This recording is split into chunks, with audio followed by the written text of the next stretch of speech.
Dili lang mga lami tanan, dili mga maayo tanan, pero mo agi gud kalisdanan. Natural na. Mo agi ra gud ana. Kanato.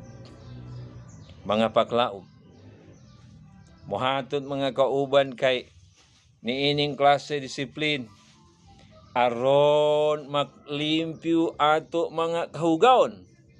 Mga hugaw sa atong kinabuhi permi naa maugot ang disiplin Ginoo kanato pinaagi ni mga kalisdanan.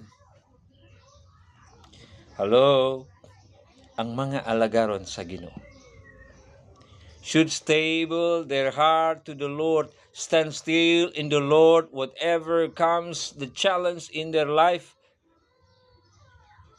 Obstacle may happen in our life.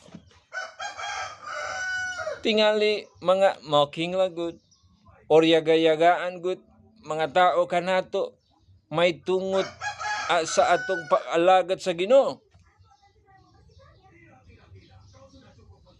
Maugud part ning klase trabaho murag mangit-ngit na sa atong kinabuhi kay ni Satanas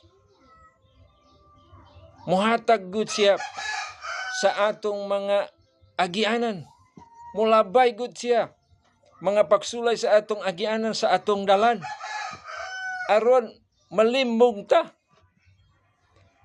Pero mga paklaom, ayaw mo kalimutan ini.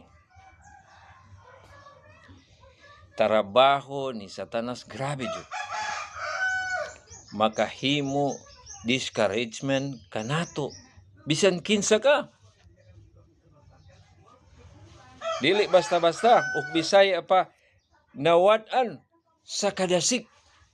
Mag-discourage gud para sa ato as a follower of Christ, para sumusunod kang Kristo. Hello, mga paklaom.